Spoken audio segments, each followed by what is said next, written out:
Have you ever wondered if Jesus would take back the cross if he could?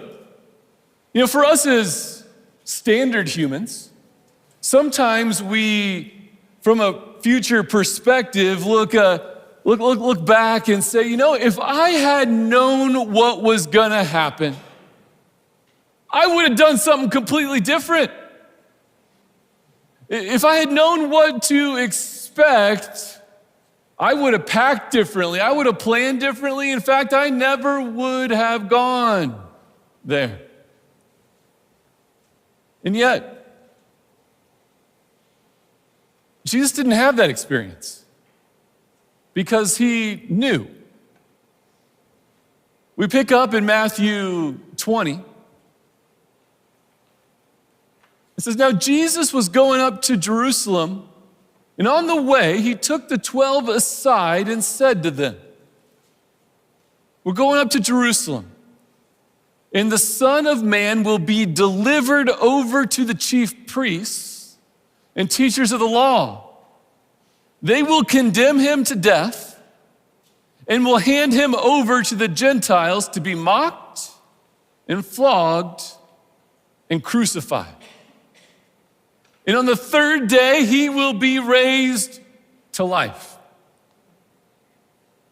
Jesus said this even before Palm Sunday. He said this before he went to Jerusalem. And that's why I think it's surprising that we still find the disciples shocked. Like, this is the third time now Jesus has predicted his crucifixion. He knew exactly what to expect. He knew exactly what was going to happen. And he did it anyway. Jesus knew exactly what awaited. Death on a cross. And he went anyway. And then it begs the question of, well, why?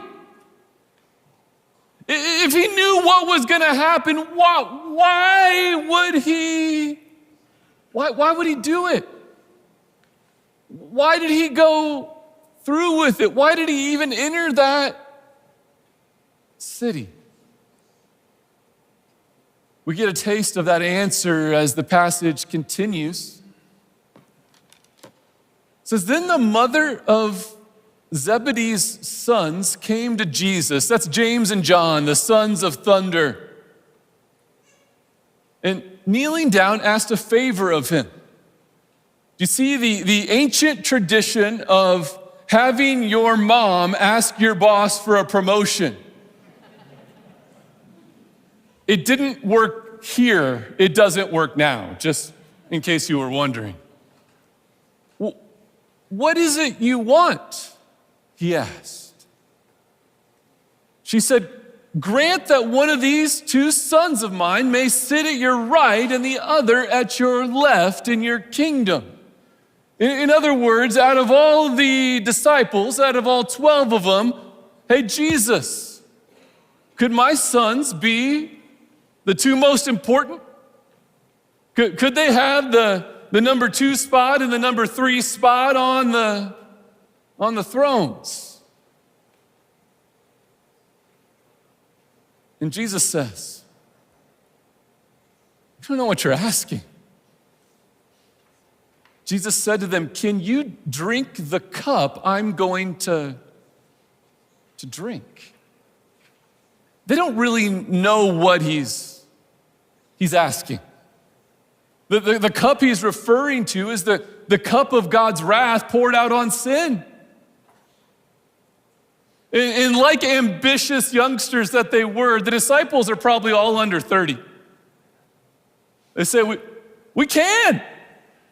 Yeah, Jesus, whatever you're gonna do, we can do that too.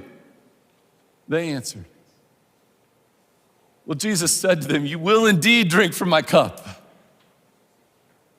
In other words, they would indeed suffer. James would be martyred not long after this.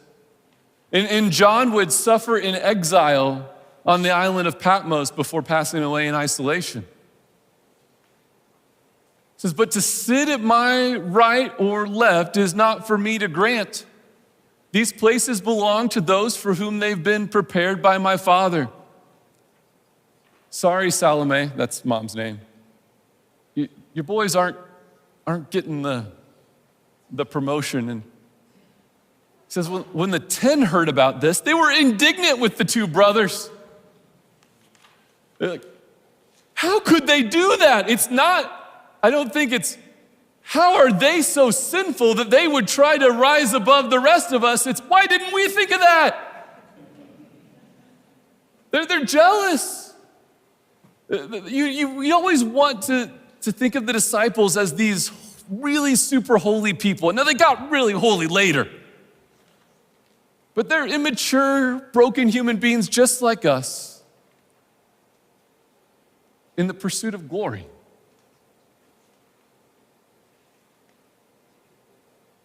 But being united with Jesus means not only sharing in his glory, but sharing also in his sufferings.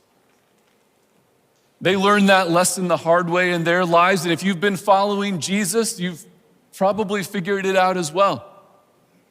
Is that a life of following Jesus is a life of glory and suffering intermixed. Is that when we put our faith in him, we receive the glory that is to come. But there is suffering along the way, and we should expect none other because we're following the King of Glory who suffered for us. Jesus fleshes this out some more. It says, Jesus called them together and said, you know that the rulers of the Gentiles lord it over them. And their high officials exercise authority over them. What he's really saying is, you guys are thinking like the world. You're pursuing prestige. You're pursuing authority, but the kingdom of God is different. Not so with you. Instead, whoever wants to become great among you must be your servant. And whoever wants to be first must be your slave. Jesus once again takes the expectations of the world and even the expectations of his own disciples and turns them upside down. The worldly expectation then, and probably today also, is that leaders will use their power for their own benefit, even if it harms others. Standard leader protocol, look at the Caesars. Look at King Herod. Look at all the leaders that they're used to. What leaders do is use their power for their own benefit, even if it harms others. But Jesus changes our expectations. Jesus defies our expectations. He did it then, he does it today. King Jesus uses his power to serve others, even if it means harm for himself.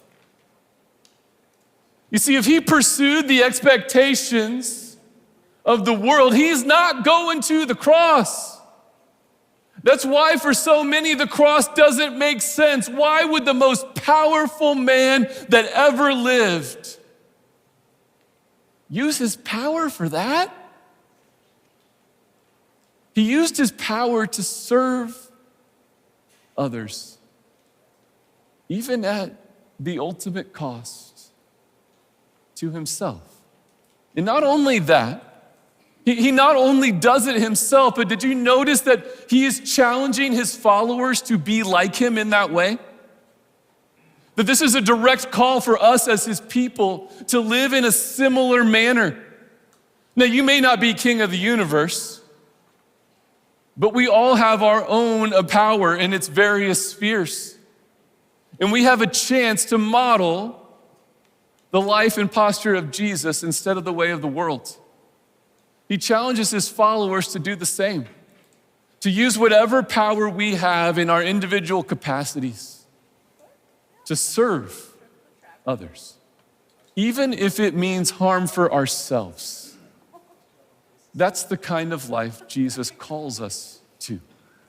He wants us to aspire to servanthood, not to authority and glory and prestige. He says this. He says, just as the Son of Man did, not come to be served, but to serve, and to give his life as a ransom for many. Why did he keep going to Jerusalem, even when he knew the cross was on the other side? Because his life was to be a ransom for many, for us, for all of the people that God had created, but who had rebelled against him, binding themselves in slavery to sin and death. And he wanted to pay our ransom. Now, we usually use that word when we're talking about kidnappings, but what it means at the heart is to pay for someone's freedom. We're not kidnapped by sin, let's be honest, we chose it. But we're bound to it. We're captured by it. We're controlled by it. We're condemned by it. And God looked and saw the plight of his people that he loved, knowing that they had racked up a debt to sin that they could not pay on their own. And so the perfect God-man died in our place, suffering the punishment that was supposed to be ours, paying the bill that was supposed to be ours, so that we could be free. And the cross was the only way to do that. That's why he kept going, knowing full well that the cross was in front of him. Jesus stepped into the pain and suffering of the cross to pay the price for our freedom. Jesus knew what was coming. He went anyway because he knew what it would accomplish. And so a week later, Jesus finds himself arrested, flogged, and on his way to the cross. And as they were going out, they met a man from Cyrene named Simon. And they forced him to carry the cross. It would have been the horizontal part of the cross. The vertical pole would have already been in the ground. And they came to a place called Golgotha, which means the place of the skull. And there they offered wine. They offered Jesus wine to drink mixed with gall.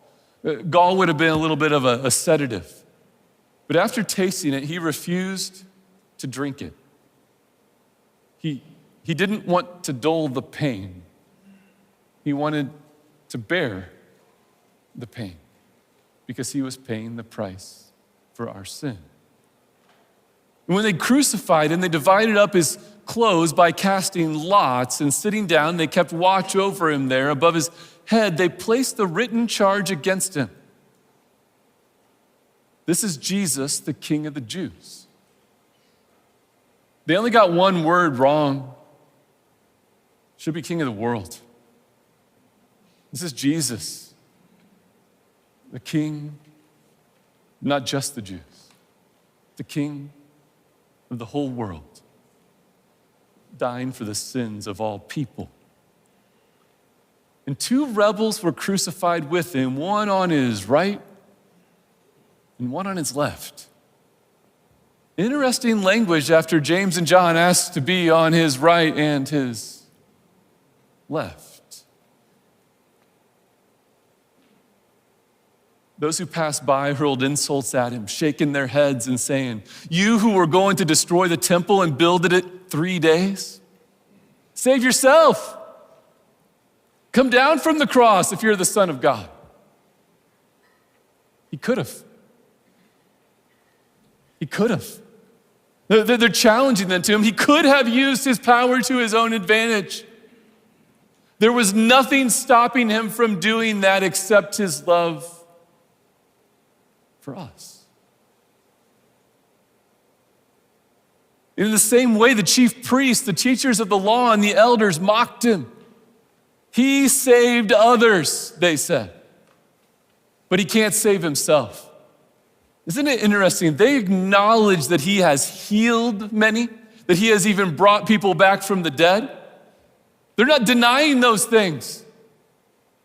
They're acknowledging he saved others, they said, but he can't save himself. It's not that he couldn't, it's that he chose not to, because saving himself would have meant not saving us. He's the King of Israel. Let him come down now from the cross and we'll believe in him. Maybe some of them did. He trusts in God. Let God rescue him now if he wants him, for he said, "I am the Son of God." And in the same way, the rebels who were crucified with him also heaped insults on him. Do you see all of their encouragements are assuming that if Jesus could, he would want to be self-interested. They're assuming that he would want to use his own power to save himself. But he never had that as his priority. Jesus could have saved himself from the pain of the cross easily. But Jesus chose to save us from the eternal pain warranted by our sins. That's why Jesus is a truly good King. That's why the cross is something that we celebrate, as weird as that is. Not because of what happened to him, but because of what he did for us. He is a good King who died for us on Good Friday and calls us to emulate the heart behind his sacrifice as we live our lives. To use the power that we have to be servants, to save others before ourselves. Because that's who our King is. And that's what our King did. May we imitate him and his heart and his love. He's the King who could have saved himself, but died for us.